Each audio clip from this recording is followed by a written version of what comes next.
Welcome, everyone. I believe we are now live, and my name is Andrea Loken, and I am the president for OSSTF locally, Limestone District 27 Teachers Bargaining Unit.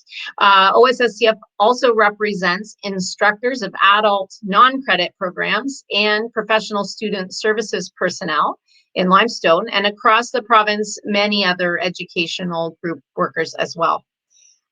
For this series of webinars, we've collaborated with our Upper Canada neighbors, District 26, and we've designed this webinar series to shed a light on some of the issues that have suddenly become more pressing due to the COVID-19 pandemic.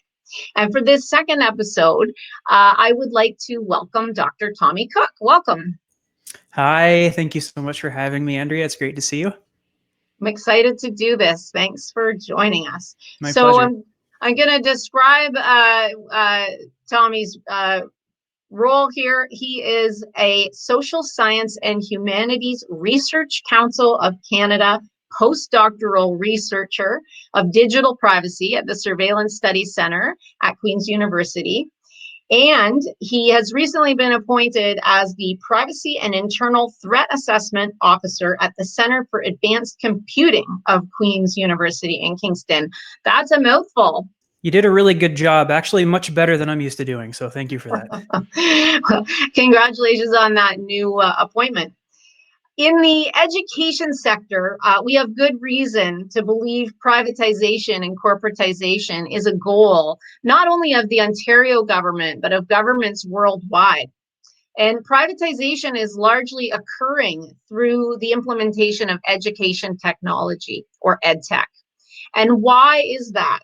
It's because education represents a massive market for data, which is widely understood to be the new oil. How do they get our data? That is a topic that I know Dr. Cooke is going to shed some light on for us. So before we get into this webinar, I'd like to point out that we've done one already with pediatric occupational therapist Chris Rowan last week, and that is available at the live stream link that you had, if you had it before. And that was on the effect of screens on our students and with respect to health. Next week, April 21, we're going to culminate this series with a talk by Dr. Behan Farhadi, who is going to provide a critical lens on e-learning. And these talks will all be recorded and available at the same live stream link that you accessed originally.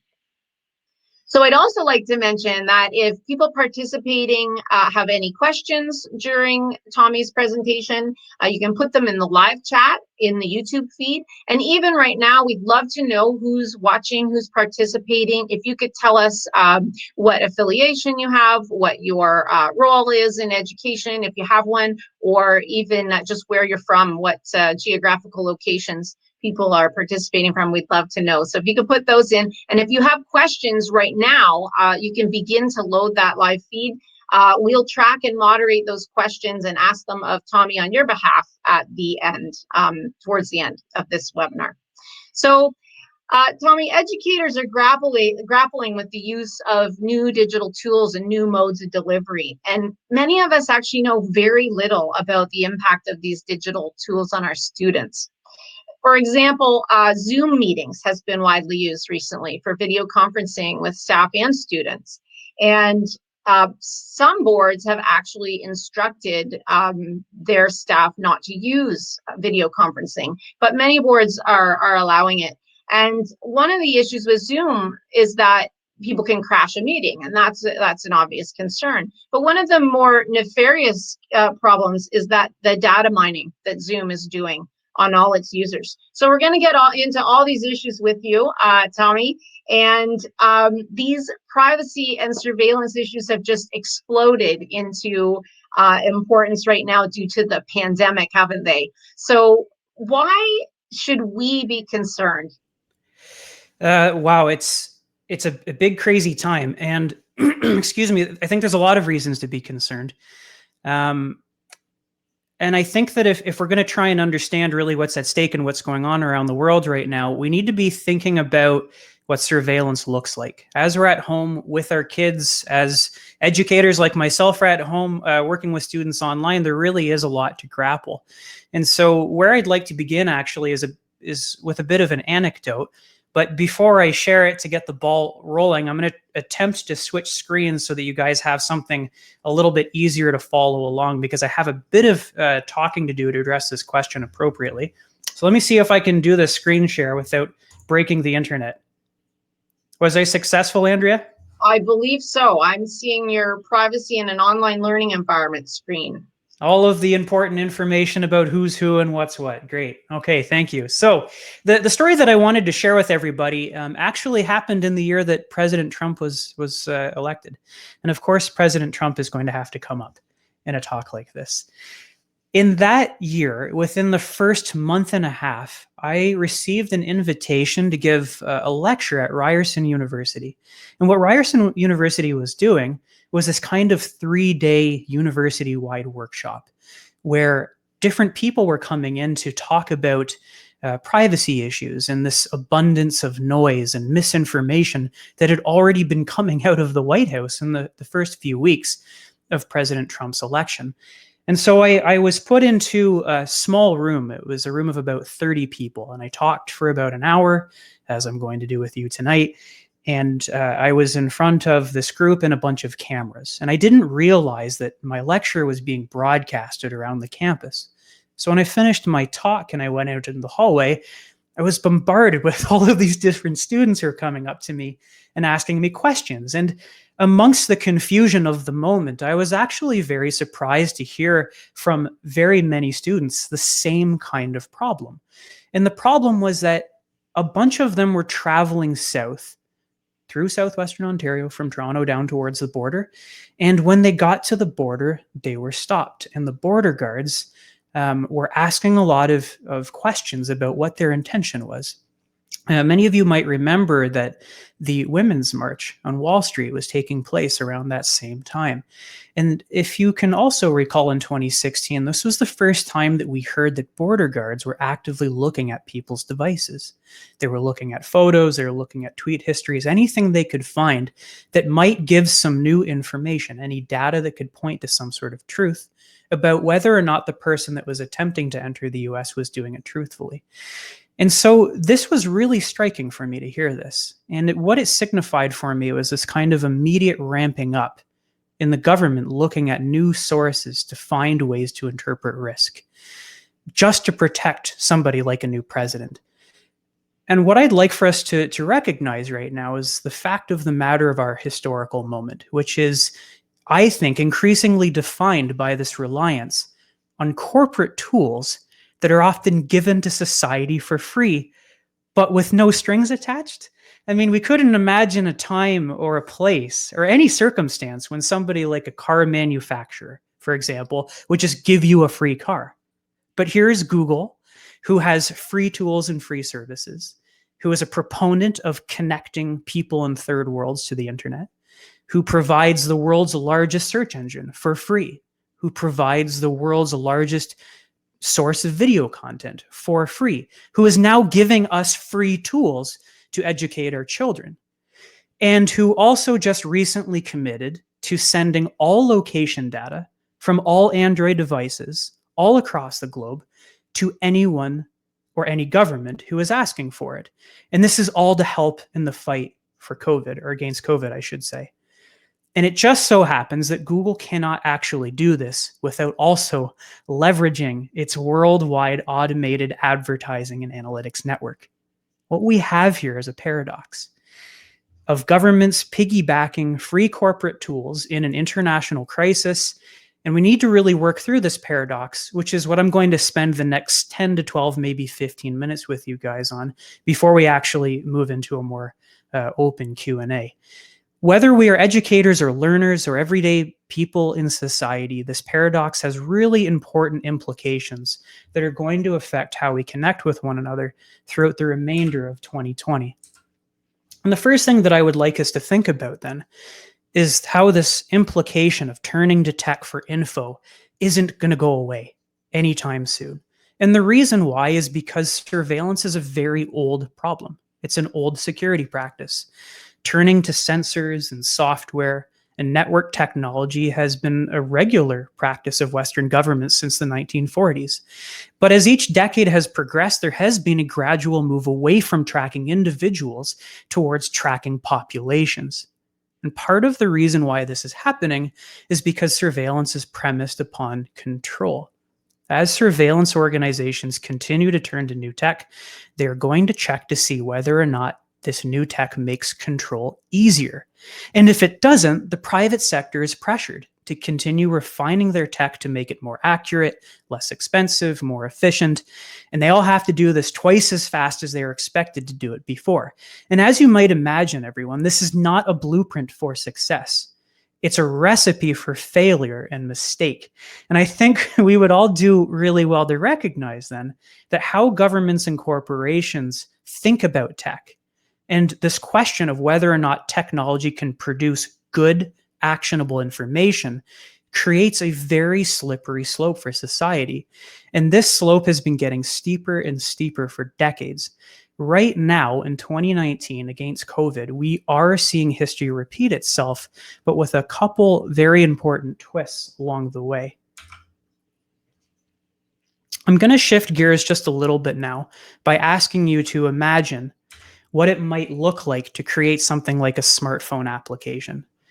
Take a second to imagine the time and the training and commitment it takes to create something that is aesthetically pleasing from a visual and sound perspective, something that's intuitive, something that has feedback features that any smartphone in the user in the world will recognize.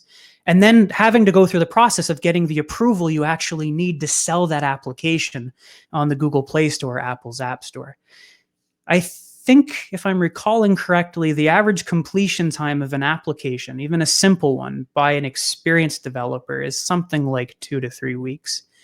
More advanced ones actually take quite a bit more time. We're talking about multiple months. But within the last 2 weeks, we've seen a global explosion of COVID self-assessment and reporting apps.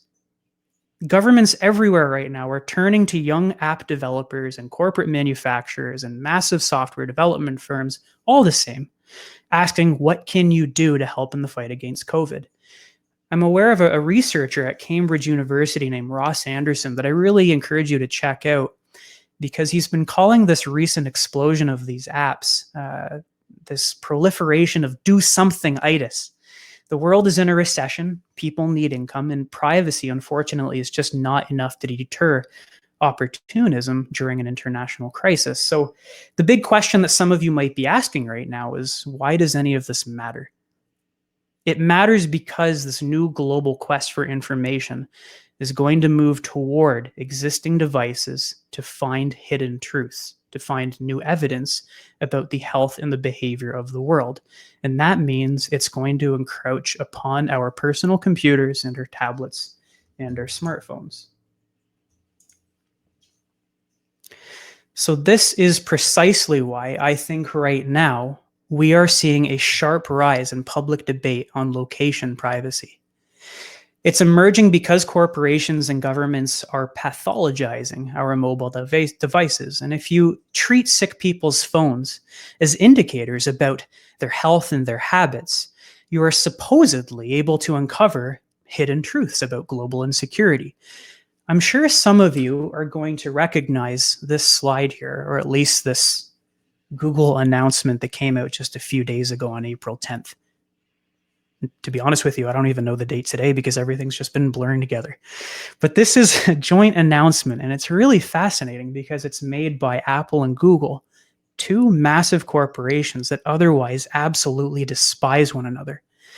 And what they're proposing to do in this joint announcement is to make iPhones and Android devices push Bluetooth location data out towards internet service providers every time an iPhone or an Android device comes within a certain proximity of one another. And they're doing this because these corporations fundamentally believe that hoarding Bluetooth location data will fuel contact tracing. Every day in the media, we are seeing politicians use graphs like this, the one that's on the left side of your screen, I hope. And what this particular one is attempting to explain is called R-naught. And before I proceed further, I have to actually thank a friend of mine who's a neuroscientist named Ish Mohan, who helped explain this to me, because it was even a lot for me to get my head around. But I digress. The point of this R-naught is to explain the basic reproduction number of a virus. We've heard that governments are also using artificial intelligence and machine learning to study this virus. One of the proposed sources of data that are going to get injected into these models, as we're seeing all across the globe right now, especially in Singapore, is location data, which would allow the researchers using these systems to build assumptions about what individuals and populations come into contact with other individuals and populations. And from there, they're going to start building assumptions about who is sick or who is at risk of becoming sick.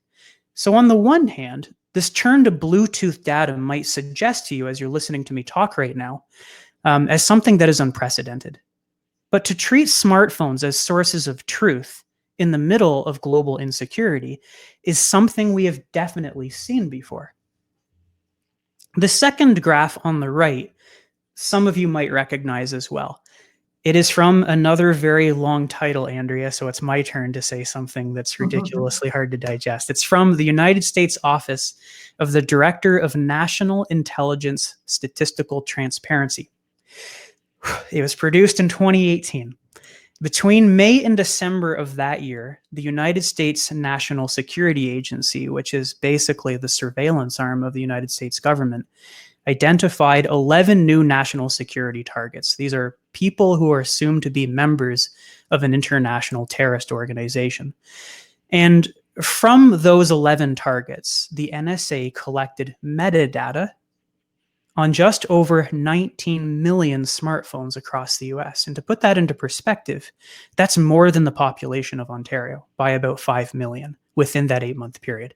This is a massive amount of data that is traced through hops, exponentially starting with just 11 people. As we continue to connect with one another right now, we are not merely seeing a government trying to trace a virus. We're not just seen by the government as spreading a virus. We are also being perceived by government right now to be transmitting data or information that supposedly carries a hidden truth about that virus. And it's one that they can't really afford to leave, that hasn't been explored as such. So the last point that I want to draw your attention to before we move into something a little bit more open is this question then of metadata. When Andrea started off the chat tonight, she made a really excellent point to the kind of data that is fueling all sorts of different kinds of e-learning platforms right now. This data is really important to think about when it comes to our own privacy and especially our students' privacy. The way we can understand metadata is to think of it as like the math of data, data of data. If you were to hold an envelope in front of you to look at the address or the sender's address, the from and the to sort of thing, any information on the outside of a package is something like metadata. Metadata is what's being pursued in the global fight against COVID, and it is the lifeblood of digital capitalism, or what Zuboff might call surveillance capitalism for those academics who have tuned in, have recently read her book. And if you haven't, I really, really encourage you to check it out. Metadata is an inescapable part of any technology. You can't turn it off. It's fundamental to any function, including e-learning right now. And so what I think we should be doing is trying to learn as much as we can about metadata and how companies profit off of it. And the best way to have a straightforward example of this is to think about Google's relationship to metadata, who are basically the kings of making the stuff profitable. And one of the most cute places where this stuff actually unfolds is in G Suite for Ed and Google Classroom. I'm going to share a couple really important points about Google as I'm flipping through this last slide here before I return to just opening up to just a casual conversation with Andrea. And I think for the educators who are tuned in right now, this one is going to be the most important. I think it's really vital to recognize right now that despite Google being out there saying we have free technology that will make your jobs as teachers and as learners easier, Google is factually the largest abuser of data privacy in the entire planet. Ever since the company started moving towards changing its data privacy back in 2012 to enable itself to collect and make money off of metadata, they've paid out something to the tune of 1.3 billion US dollars to something in the neighborhood of 45 different countries or sub-sovereign regions, which essentially means provinces or states like Ontario. Most recently, there was a $170 million fine paid to New York State because Google was knowingly harvesting data from kids and building targeted advertisements for children. Of course, they own YouTube, and this made quite a fuss. So if this is coming to mind, it's something that's important to hold on to moving forward. But perhaps a little bit more specifically to our context as educators and as learners, G Suite for Ed has been recently sued by the New Mexico Attorney General in the United States for hoarding location activity data, website activity data, YouTube video history, voice recordings of kids.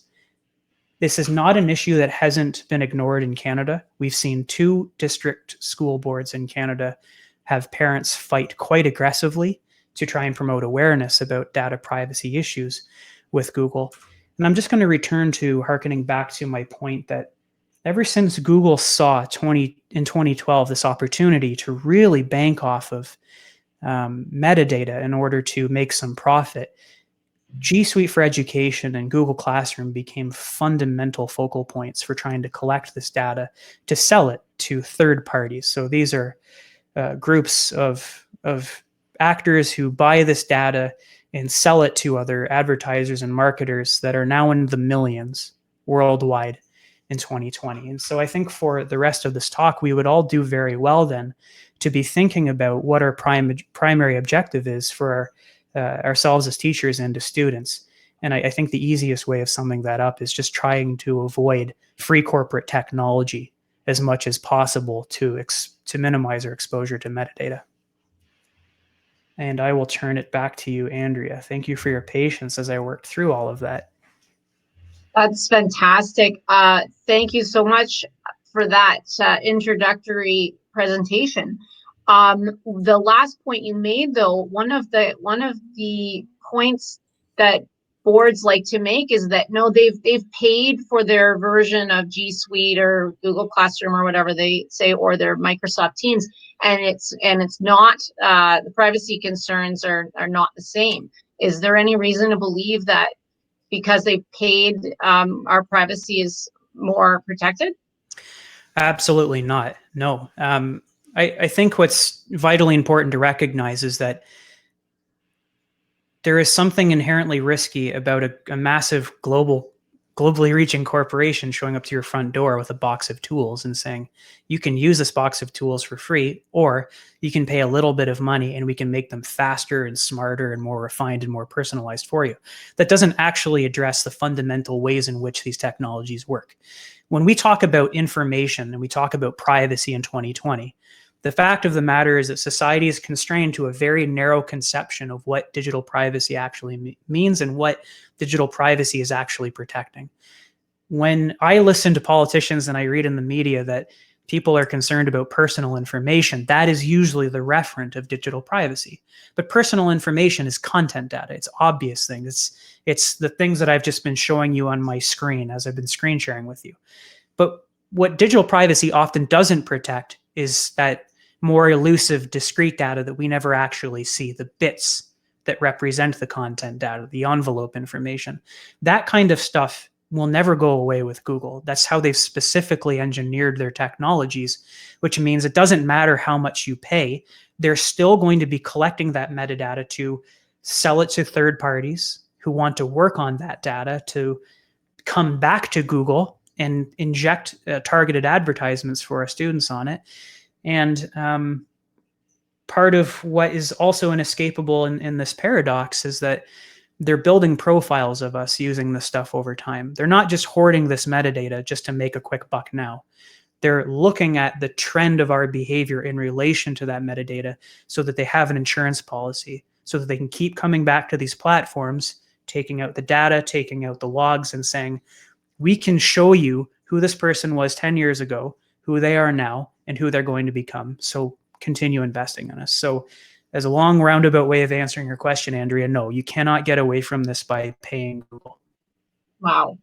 And with all of these issues, I'm a parent as well. I have 2 students in high school, and I have a hard time separating my parent hat from my worker hat, or my education worker hat. It's all intertwined, right? And so there are real ethical implications then for educators asking students to engage in these platforms, Yeah, of right? course. And we don't know what we don't know. So can you expand on some of those ethical implications? And I might ask you to go back to the story about the students that were trying to cross the border, and what they realized. And of course, that's not so much about metadata. So maybe you can give us another illustration, because we often think of privacy infringements as like, someone crashed my Zoom meeting. But that's not what we're talking about here with metadata. So yeah, can you expand on that? Yeah, of course, I'd be happy to. I could return back to the anecdote on from the students at Ryerson, and it's a good one, but there is a better one, and I think there is one that people are going to recall a little bit more acutely, which is actually from 2012, the year that Google decided that it was really going to start investing in selling metadata. Before I do, I'm actually going to flip back to my other screen so that you guys have another point of reference. So bear with me for just one moment, and then I will get to sharing that information. So Andrea, as you know, I've anticipated some of these questions, so I hope you don't mind me leaving some of these points. So here's the anecdote that I want to share with you. Some of you might recall that in 2012, there was an issue with the company Target that was tracking a teenage girl's shopping habits. What ended up happening in the US, I believe it was in Minneapolis, the company Target started creating unique guest identification numbers, which were tied to full names, credit card numbers, and email addresses, which the company then used as something like a bucket. And they put everything that they could find on that shopper into that bucket. And in order to keep learning about the content in the bucket, they went and they spoke to third parties. So marketing and analytics firms, experts on advertising, to collect any data they might happen to have on that person from other stores. What ended up happening in 2012 then is that Target hired an individual who started laying out the groundwork for what we call modern analytics. So this is still kind of the time of pen and paper, looking at data to find correlations and to see what you can learn about somebody. What made this particular instance particularly interesting, though, is that he came up with what he called the pregnancy score. And by looking at a teenage girl's purchasing of diapers, prenatal supplements, cocoa butter, a bright blue rug, and looking at the data that came with that, Target had essentially determined that this teenage girl was pregnant. And so what they started doing was sending advertisements and coupons in the mail to her house for prenatal supplements. And of course, her father saw these advertisements that were specifically addressed to her name. And he went understandably ballistic. You're a mother, Andrea. I could imagine what the realization would be like for you if you were to see something like this. So he stormed into a local Target store and stormed up to the manager and said, "How did you know this? How could you possibly get away with thinking it's okay to want to sell my daughter prenatal supplements? Are you trying to encourage her to get pregnant?"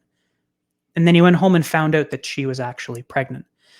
They didn't come up with this because they had a conversation with her. This didn't happen because Target had a conversation with the father. They didn't know matter-of-factly that she was pregnant. But what they did was they looked at metadata, the times that certain things were purchased, the number of times that certain things were purchased, the colors of the things that were purchased to deduce that she was pregnant. It's not a clear case home run. But what they're doing is that they're looking at mathematical data in order to drive some sort of reasonable understanding about whether or not somebody is the kind of person that should be focused on. And that's kind of what I mean by geolocation data. And this is what I mean about metadata, Andrea. And I hope that clarifies a little bit of what I'm concerned about when it comes to ethics. And I'm happy to expand upon any of these things that are on the screen. But I think that is starting to give us a little bit more clear insight into what's really at stake. If we are subjecting our students, our young people, to e-learning platforms that we know are harvesting metadata, what we're essentially doing is we're positioning students as data subjects. We are willingly exposing them to these data profiling processes that are not created by one person at Target, but by machines that specifically look for scraping metadata to build profiles that are then auctioned off to produce capital income for companies without anybody having to see any of it happen in real time. Wow. Now, you showed me a tool when we were preparing for this that could show how Google Classroom collaborates with other trackers on the internet, and that was frightening. Yeah, I'm actually glad that you reminded me of that, because I was hoping that I could do a little bit of a demo. Sure, that'd be awesome. Okay, so I will try to share my screen again. I'm sorry, I know as you are all watching me, my eyes are darting around in different places. So I have Andrea here, and then sometimes I move her over here so I can see what's on my screen. And now I'm looking to a second monitor, which I'm going to share with you now to make this demonstration. So what you are seeing in front of you right now is a really fascinating technology that I have used in my classrooms many, many times to help people learn about metadata-based tracking on the internet. This particular tool is exclusively for a technology called Firefox. It's an alternative to Google Chrome, which is one that I highly recommend anybody using if they care about their privacy. And the way it essentially works is anytime you visit a website, this graph here, this visual interaction thing, this interactive visual thing, I should say, is going to start showing you the websites that you visit.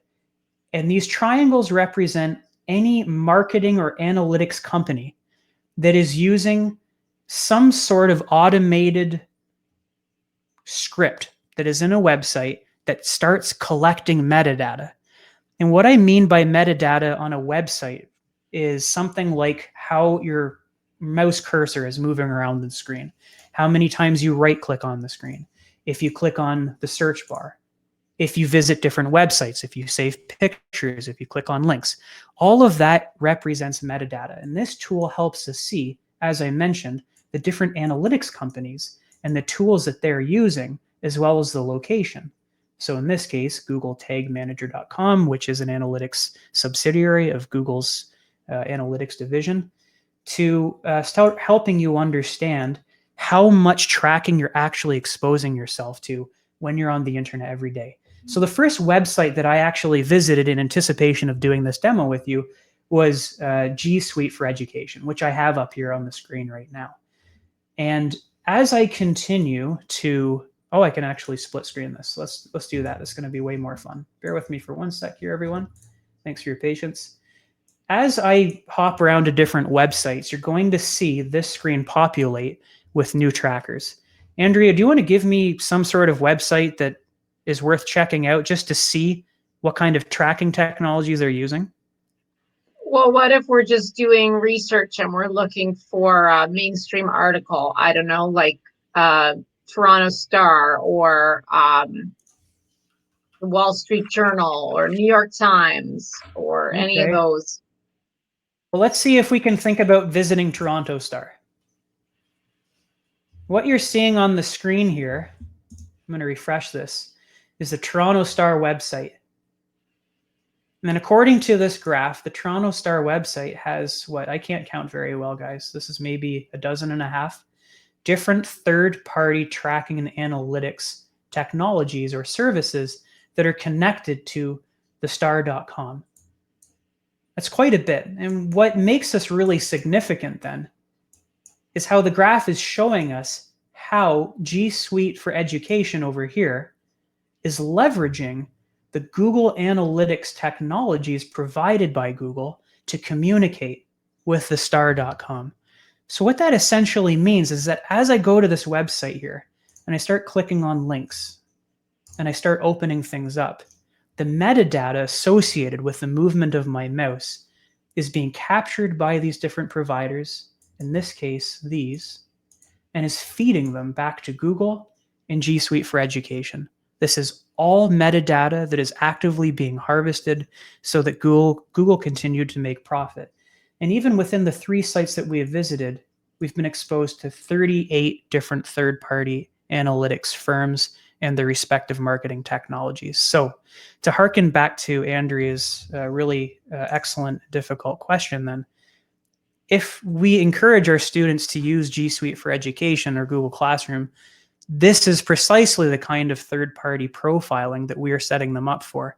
And that is a massive ethical question that we have to be addressing. I'm not necessarily saying that you have to make that decision for them, but if you're encouraging them to use those technologies, you are unfortunately complicit in exposing them to long-term profiling. Well, and there's a power dynamic, right? Which is when a teacher asks you to use a tool as a student, and my kids included, don't necessarily feel comfortable saying no, right? It gets to be uncomfortable. And so parents and students may not, express their discomfort. I am one of those parents that does express my discomfort. So I do have a question from the live feed, and it is about other platforms, because we're picking on Google here, but a lot of the other platforms people are being used. Common ones are Microsoft Teams, Brightspace, or Desire to Learn. Is there any reason to believe these are any better? Potentially. I don't know enough about Desire to Learn to comment. What I can say confidently is that Microsoft and any one of those major tech firms is the same problem. Unfortunately, every single one of these companies has found a way into the big data marketplace and have strangled it, so much so that it's impossible to have competition that will challenge the existing power dynamic. And what I mean by that is Microsoft and Google and IBM and Apple all have a share in perpetuating the same sort of technological structure. There is a really fascinating book written by Lawrence Lessig that I encourage all of you to check out. It's called Code 2.0. And in the first page of the book, he makes the argument that we can, as a society, code the internet to be open, or we can code it to be closed. Unfortunately, the ship set sail for how we want to code the internet quite a long time ago. And he would argue, and I would argue, even as early as 1996, during the creation of HTTP cookies. All web technologies depend upon the existence of these tiny things that make data tracking on websites, on web-based technologies in the cloud possible, and on our devices as well, like our smartphones. That's an indispensable technical reality of these things.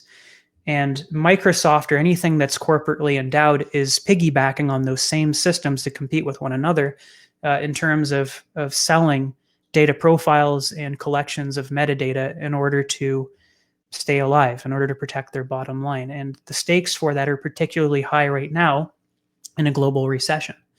So if you want to avoid these kinds of problems, the best way to get around them is by moving towards open source technology. So I have a little bit prepared in a later slide here where I recommend you using something called Moodle. If you're really concerned about, excuse me, wrong slide. If you're concerned about whether or not a technology that you might be using is going to expose students to this metadata tracking and profiling, there are these things out there called open source technologies. These are not for profit solutions. They're designed by communities. So what open source essentially means is that the structure of the code, the architecture of the software from the ground up is completely opened to anybody who wants to see it. which makes it great for security.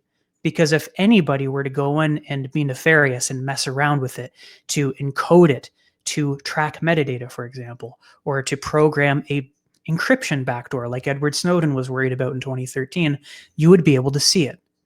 Open source makes privacy and security strong because everybody in the programming community can openly vet it. And what this makes, why this is particularly good for educational software is that we can, as a community of teachers collaborating with programmers, express our concerns. And if we are aware, for example, that Google and Apple will be working together to pioneer a new way to steal location metadata from our technology secretly, an open source community can catch that. Moodle is the only software that I'm aware of that is open source and not for profit, and it's, I think, the most reliable and obvious alternative for trying to work with kids and your students as educators and as learners from home when we can't go into the office right now. Awesome. Well, that's helpful. I would love to know, maybe from the live chat, how many people out there have their boards are using Moodle. I know of one, but maybe you could let us know. Maybe it's a great alternative to Google. So I had a question about video conferencing, which are a whole issue unto themselves, but educators are asking good questions about, sharing their own cameras in their own homes with their kids potentially at home now in the pandemic, and also peering into our students' homes. So there's a privacy issue there. And there's several layers of challenges here from a privacy perspective. Can you get into some of these issues and layers specifically with face-to-face virtual meetings? If you would be guessing that I have a slide prepared for that, you'd be correct. So I'm going to redirect our attention over to my second screen here. Zoom is entirely adversarial to your privacy. Don't use it.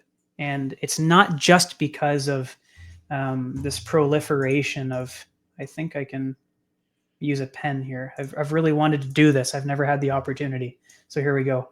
One of the things that Andrea had been talking about, isn't that cool?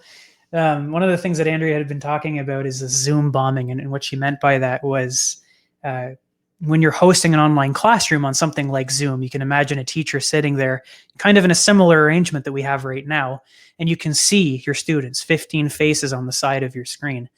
Then all of a sudden you have new people show up and they start completely hijacking the experience with, well, you can imagine whatever it is that their agenda may happen to be in the moment. So that is just one problem. But what makes Zoom in particular also problematic, Andrea, is the fact that it doesn't encrypt any of the video calls. So that means then that the metadata that makes up the stream of your connections to your students is actively being harvested. The company has been recently caught routing all of that data to Facebook through China. I'm not quite sure why it is that they thought that was a good idea, but it has nevertheless provoked the ire of many senators in the United States. And the technology itself also has a very, very strange request system to always access the microphone and the camera from your OS at all times. And this is a very, very strange thing. So the existence of Zoom on your device, is what I'm saying, could always be actively activating your microphone and your camera. I don't know why. Probably to record and produce more metadata that is actionable in terms of producing profit. So in the specific case of Zoom, Andrea, I think there's enough evidence out there supporting that it's an absolutely awful choice. In terms of general concerns about using video chat, there are reliable ways to make sure that the stream or the connection between you and the other person cannot be accessed. The easiest way for an adversary or a hacker or even a surveillance agency for that matter to access the content of the conversation is to hijack the stream. And what I mean by end-to-end encryption here then is if you have a technology like the one that we're using right now, which is Jitsi, it means the connection that I have with Andrea cannot be accessed from the outside. The content data and the metadata that is being sent between the two of us right now is being wrapped in layers of noise. And this is essentially what is meant by encryption. If you have content that you want to protect, you create distracting, meaningless information and you pad that around the content so that it can't be accessed. Jitsi does a very, very good job of making sure that that stream is always protected. And Jitsi does not request access to your operating system in order to access the microphone and camera when it's not being used. The session information is never stored. The ID information, the metadata from the actual chat will disappear. So as soon as this recording is over, this interaction is over, Andrea, there won't be any record of it on Jitsi servers. So if you're going to be concerned, and you have a right to be concerned about somebody hijacking your microphone or your camera, because there is evidence of that happening everywhere, try to use something like this instead. Awesome suggestion. Now, I've got a question from the live chat, which I'm not sure you'll be able to answer, but I'll throw it out there, maybe rhetorical. When we're forced by our employer to use these technologies, what should we do? Find a new job. No, I'm just kidding. Well, that's a very difficult question to answer, and I think one of the things that we have to recognize is that, as Lawrence Lessig had said, unfortunately, the internet and the technologies that we're using have been coded to benefit people who control the internet. Corporations profit off of our interactions even right now, and there's no way in which we can deal with that. They've had so much influence on society, economy, and different political registers of life that employers such as your own might be of the mindset that these kinds of technologies are the best to use because they're provided by companies that will fix them all the time, that they're very easily navigatable. Even in the context of establishing this chat today, Andrea and I had a test run yesterday on Jitsi, and it took us 2.5 hours because it was a bit complicated. So when you're working through these trade-offs of working through reliable, trustworthy technology provided by open source communities, you have to recognize that they're not as polished as some corporate things. And that's part of the reason why some of our employers are so attracted to them. Companies like Google make sure that they spend a lot of time on legal counsel and on policy people to make sure that when they're pitching these tools, that they sound attractive all the time. They've written privacy policies and terms of use agreements that always protect you somehow. And that's very, very difficult to disentangle. And I know this isn't necessarily answering your question, but I am trying to give you some context about what you're up against. That being said, there is a website that is extremely useful. So I'm going to draw your attention back to my second screen here. I'm going to go down to the bottom and I'm going to draw your attention to this website. The Electronic Frontier Foundation is probably the best source of information that you will ever find when it comes to dealing with this messy entanglement that you're having with your employer. I don't know for certain. I'm going to interrupt because I don't see your screen. I don't know if it's going to the live stream. I don't believe it is. Okay. I'm not seeing it. Can you see me now? I can. Okay, well then I'll just pretend that my screen isn't available. Yeah. The organization is called the Electronic Frontier Foundation. And if you go on that website, you're going to find an incredible array of tools that help people who are in awkward situations all the time. For example, educators that have to use things like G Suite for Ed. There is a resource on there that will walk you through how other communities, how other school boards have navigated these problems. They will also suggest resources such as privacy advocacy networks. They're going to encourage you to reach out to lawyers in organizations like the American Civil Liberties Union, for example, who will give advice on how to have these conversations in a meaningful and productive manner. So I really do encourage you to check out the Electronic Frontier Foundation as a starting point. Thanks. So a couple more questions. One's about data storage. I'm just wondering, we're about 10 minutes left, but maybe we could go a bit over time. But I'm not sure we'll get through everything. But first of all, data storage. More and more data is being stored on cloud-based systems. And educators are asked to upload assignments and student information onto cloud-based systems. Or we might just find it convenient to store our files in the cloud. And our school board at Limestone has recently moved away from an internal server storage system with First Class into Google for storing data. Is there any reason to be concerned about that data storage in the hands of Google? If you're using technologies that are being provided by big corporate manufacturers, big corporate software manufacturers like Dropbox, for example, then yes, absolutely. There is no way of avoiding that, particularly because most people still access things like Dropbox through their web browser without actually using a dedicated application on their device or on their desktop, which means that the routing of going from your desktop to a browser to Dropbox.com is being tracked. So we're running back into the same problem that we were just talking about. Something like Dropbox is actually quite amenable to working with other companies to sharing data, because the national security impetus right now to make sure that other companies are cooperating with one another is quite high.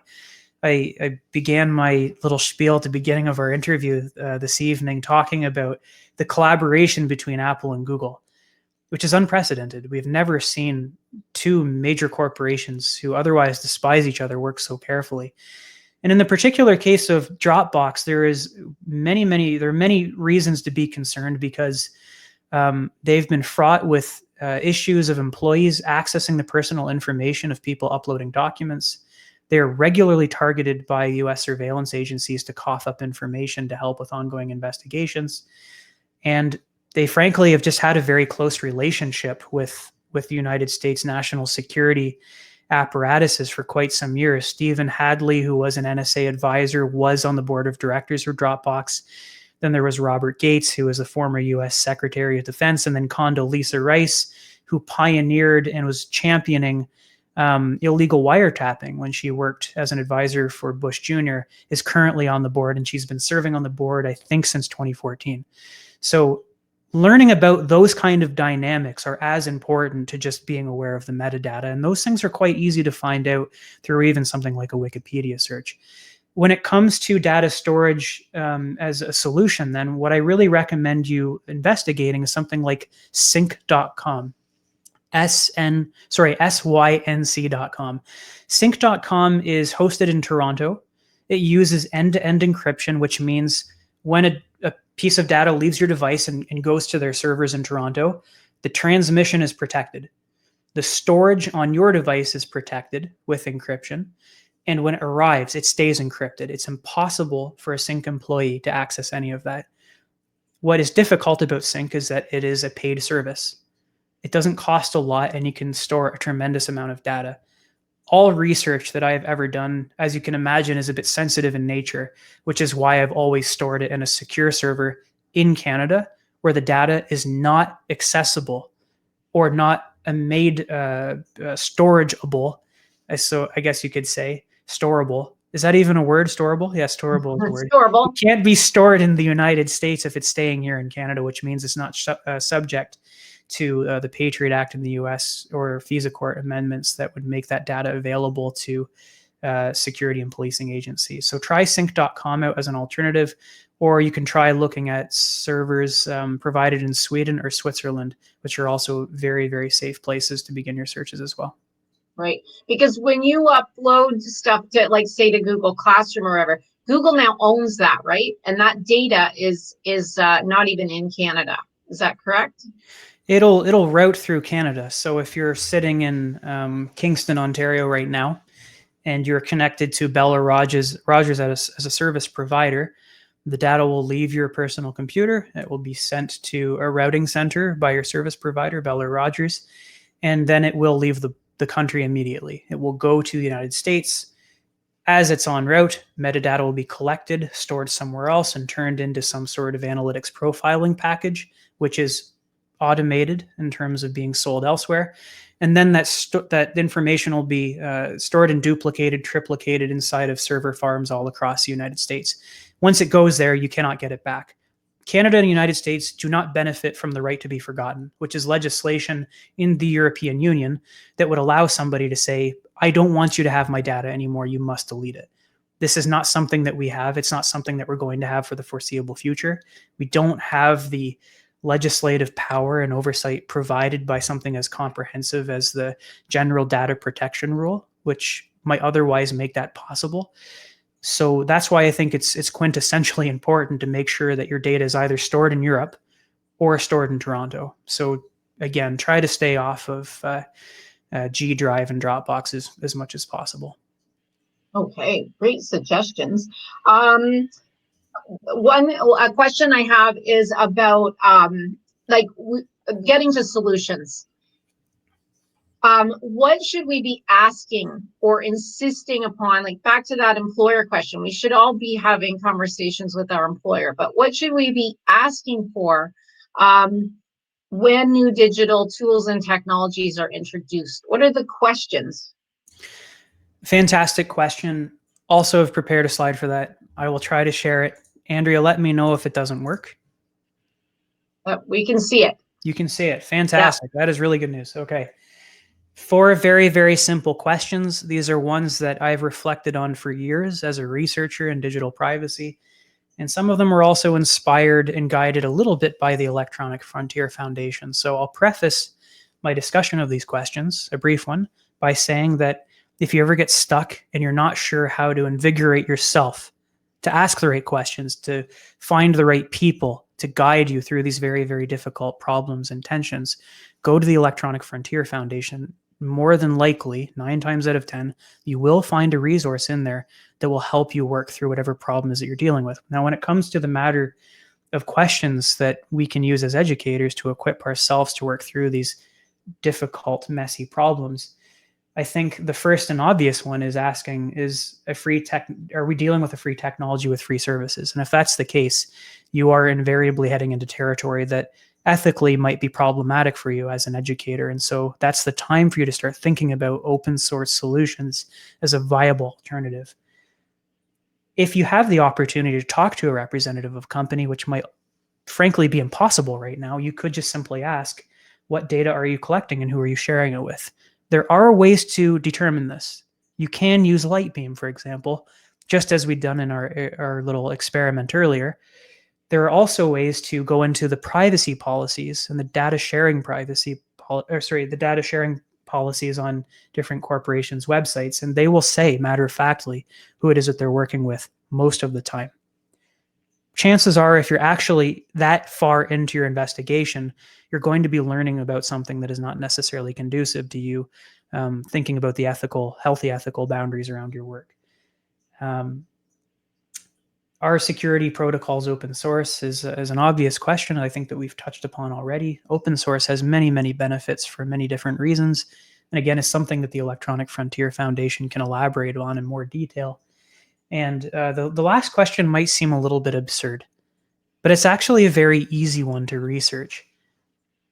There are a number of different kinds of privacy advocacy organizations all across the world that work very, very hard to pool any documents, evidence they have of corporations willingly working with law enforcement.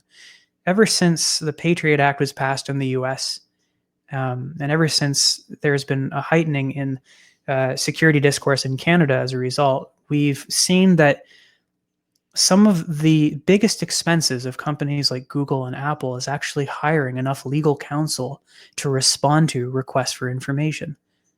Companies like Google are regularly bombarded into requests that I think at some point have totaled into the hundreds of thousands per month to cough up information on who their users are.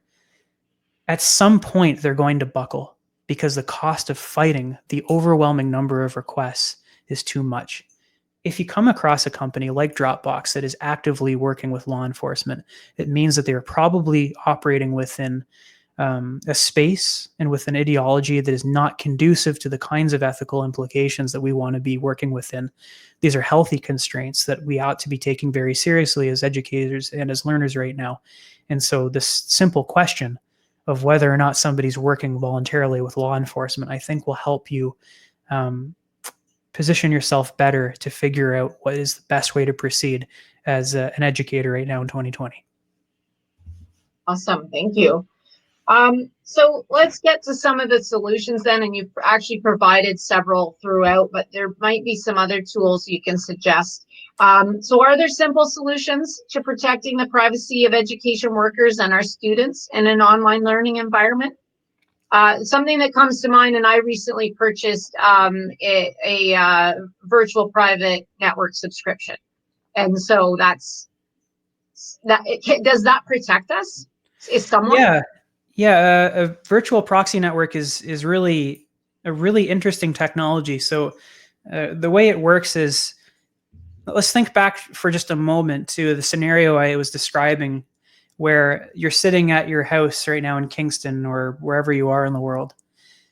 Your data leaves your device and it heads to a service provider that routes that somewhere off into the world through the internet and sends that data back. What a VPN does, I believe the one you're using, Andrea, is Nord. Yeah. Nord is excellent. I'm using CyberGhost. It's a very effective service as well. Before the data goes to the destination, the virtual private or proxy network will take that data and send it somewhere else in the world.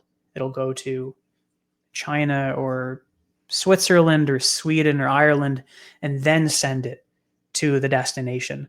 When it comes back, it goes through the same pathway. What this essentially is doing is it's making it look like you are somewhere else in the world and not in Kingston. This is a very, very effective way of throwing off metadata-based tracking.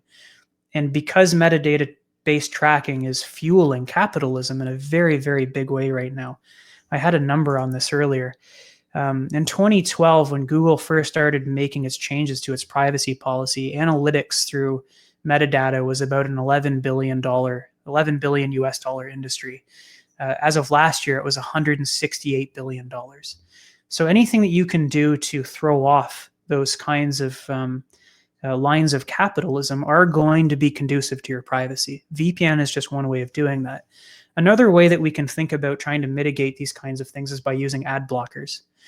The Electronic Frontier Foundation, again, is a wonderful source. Privacy Badger is one that I know Andrea uses, and it's very, very effective. It's one I use myself. And what that essentially does is, despite the fact that web technologies come with cookies and they come with the kind of metadata-based things that companies are using to profit off of and profile us, ad blockers essentially interrupt the flow of the metadata back to these corporations and their servers in certain capacities. It's not comprehensive, but it's enough to make sure that at the very least, the profiles that they've built on us for so many years, via your Gmail account, for example, does not come back to you.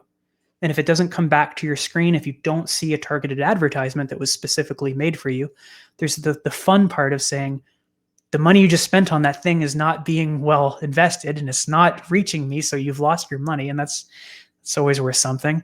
But secondly, it also means that the data of how you might respond to that advertisement cannot go back to them as well.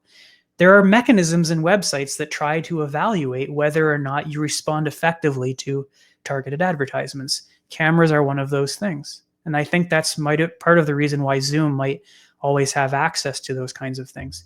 Eye movement tracking scripts on smartphones are a common thing now. And that's why those things exist. So an ad blocker is another very effective way of dealing with some of these things. Aside from that, moving towards open source technologies provided by a company called Mozilla. I'd mentioned Firefox earlier in our chat.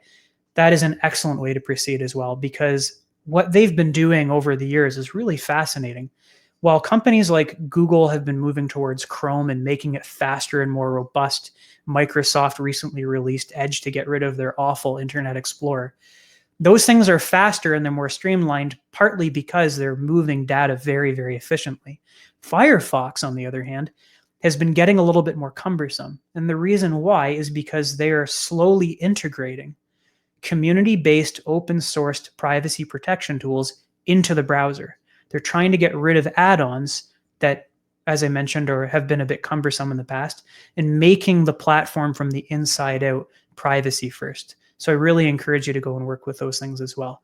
But unless we shift our habits towards these privacy-oriented tools to supplement or even supplant the existing tools that we're working, we are unfortunately submitting ourselves or subjugating ourselves to these kinds of processes without actually doing anything to interrupt them. So with a little bit of work, and a little bit of digging around on the Electronic Frontier Foundation's website, there is quite a bit you can do. Right. Okay, I'm going to try to get to one question maybe. I know from the live feed I've tried to work them in, but the one here is interesting. If the information through companies like Zoom and Microsoft Teams, et cetera, are tracked by developers, can this data be subpoenaed by organizations like the Ontario College of Teachers? Like if it's in the US, is there any access to it?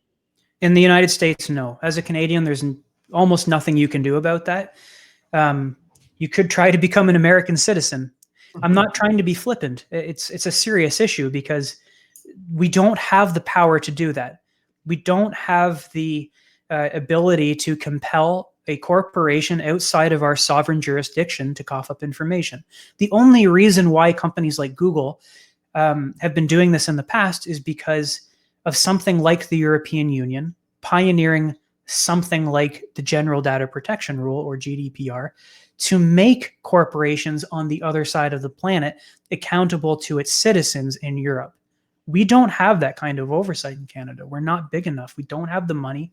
We don't have enough legal experts together that can respond and craft something that comprehensive. We are seeing interesting developments in California state law that are really pressuring these corporations where they reside, which is a sign of hope. But as soon as the data leaves, there's not much you can do. The only hope that you might have is through a Freedom of Information request, an FOI. If you can go to the federal government and process an FOI, you might be able to get the legal assistance of the federal government or a province to start pulling back some of that data. But there is a good chance that it's going to be simply ignored. I can't imagine that an FOI from the federal government in Canada is actually going to be productive in returning data from Zoom or from Google. It's worth a try. I haven't heard of anybody having some success. They're usually more successful with Canadian companies and especially with Canadian arms of the government. So I really do wish you the best of luck on that one, but unfortunately there's not much we can do in that area. Right. There's a question in the live feed about fun online tests, quizzes, and stuff, and there are a few tools out there. I'm not sure I'll be able to remember, like Classroom Dojo, or I don't know. I can't even remember them, but there are apps that, you know, educators might ask their students, hey, everyone load this app and we'll do this game or whatever. And some of these things are really, really dangerous. And I know some boards have tried to get together a list of approved apps and stuff, but I'm not sure that we're always paying attention to those things. But I mean, there are some really invasive practices of some of these companies, right? Like they can take they can, for example, copy someone's entire device. Can you expand on any of that? I can't expand upon educational games in particular. I apologize. I wish I could be more helpful here, but that is a very specific extent of my expertise. I don't know about these kinds of games. I have heard that Class Dojo is extremely problematic, and I've heard that from more than one colleague many times in the last 2 years. So that being said, I think you should trust your intuition. If you are asking these questions in a stream like this now, it means your line of inquiry is very productive, and I encourage you to continue pursuing it back to the kinds of civil rights and liberties organizations that will have people who are regularly contributing their expertise to specifically identify and address these kinds of concerns. The problem with the internet being coded closed and the absolute crazy momentum behind big data right now means that the few people involved in privacy advocacy, the few people that make up those networks, whether they're scholars or lawyers or people protesting on the street, we are still trying to find ways to pool our resources and our insights together. And that's why I've been hearkening so much on the ACLU or the EFF. So again, that's the American Civil Liberties Union or the Electronic Frontier Foundation, to try and find your answers, because these networks really need support. The Surveillance Studies Center, where I am employed as a postdoctoral researcher, is an active member of these organizations, and we try to share our insights as much as possible. So please, I really do encourage you to go and check those things out to learn a little bit more about Class Dojo. Does the Surveillance Studies Center get consulted by school boards? Like, is that something we should ask our school boards to do? It seems to me this is a bit of a case of we don't know what we don't know, and I think we have experts, and we want to trust them. But I think that you're just opening up so many questions, I think, for people, that we realize this is a realm we really don't know much about. We need some expert guidance. I often think about the progress of history in terms of overlapping ovals, like a Venn diagram that just keeps going, multiple rings that overlap. And each one of those rings or ovals is important to me because they each represent a paradigm. And what I mean by that is, within that paradigm, there are existing ways of thinking, there are existing ways of practicing, there are existing ideological forces and ways of seeing the world that drive how government does things, how corporations make decisions. And then there's a defined set of ways in which society responds. We live in paradigms. What's interesting about 2020 and the historical moment of the age of information, so we're thinking about post 9/11 right up until now, we're just starting to have these conversations. I mean, really, for Andrea, this is really significant for you to ask this question. Should we be enlisting the services or the expertise or the help of something like the Surveillance Studies Center to make sense of these things? It means that we're at the cusp of a paradigm shift. And I really fundamentally believe that if we're going to move to the next paradigm, where, for example, if even hypothetically, society is equipped with the kinds of knowledge, or at least the curiosity and the concerns to want to have these conversations, they begin with hard questions, admitting, I think there's a problem here and I have no idea how to proceed. That's the beginning. So this conversation is particularly exciting for me as a researcher then, because I get to see the edge of that paradigm. And whether or not we shift into the next is really up to our collective ability as a global society to continue sustaining these really important questions.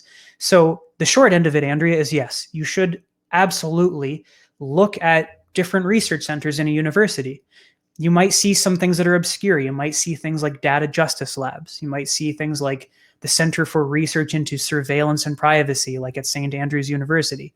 And you should absolutely write to those people because they want to talk to you. But where we are in our historical moment in that paradigm shift is that we're just approaching the cusp, and we've tried our best to reach out to society, and it's expensive to do it.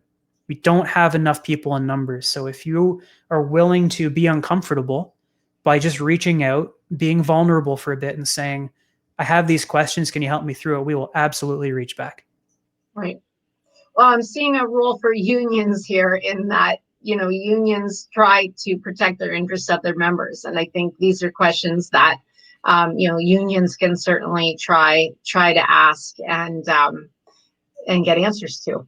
So I think we've gone a little bit over time. I think we'll wrap it up. But maybe just for the audience, will you be able to make some of those references available? Maybe we can post some of the links, to EFF and to some of the tools that you mentioned. Will you be able to make a few resources available to people? Absolutely. I'd be happy to do that. I can prepare this slide deck for anybody that wants to look at it. You might have some fun looking at the visualization of the different COVID reporting apps that are popping up all over the place. Any content from this presentation, I'm happy to share with you. I can tweet that out. I shared my Twitter address at the beginning of the broadcast. just to reference back quickly, my Twitter is @whatsthatdata. You're welcome to email me as well. The email is at the beginning of the slide deck. It's tommy.cooke with an E @queensu.ca. And I will, of course, make these resources available to you directly, Andrea, so that you can share them with the union moving forward. And if any of you have any questions or concerns, please, by all means, feel free to reach out. I really do enjoy these conversations. It's part of the reason why I don't sleep very much. And I really do get a lot of fulfillment and joy from that. So I really do encourage you to reach out to myself or any of my colleagues at any center that looks like it might even remotely be dealing with surveillance or privacy. Well, we're super grateful for your time and energy and excellent communication skills today. I think we all have learned something. It's been super illuminating. So just remind people this video will also be available at the same live, the link from the live stream. And I want to remind people that next week we will do our final webinar in this series with Dr. Behan Farhadi, and we'll bust some myths about e-learning. And I'm really looking forward to that. So I will just close by thanking everyone for being with us, and especially Tommy. Thanks for your expertise. Thank you so much for inviting me. It's been a real pleasure to chat with you. Of course, doing this in person is always a lot more interactive and fun, but I think given the constraints, we're all doing a really good job of reaching out to one another right now and using these kinds of technologies to connect. I understand how important your jobs are as educators and as learners or whatever sector that you're part of. So thank you for your time. Thank you for your concern on these really pressing issues. Please stay safe and healthy and close with your families. And I look forward to talking with you all soon. Thanks again for the opportunity. Okay, thanks, Tommy.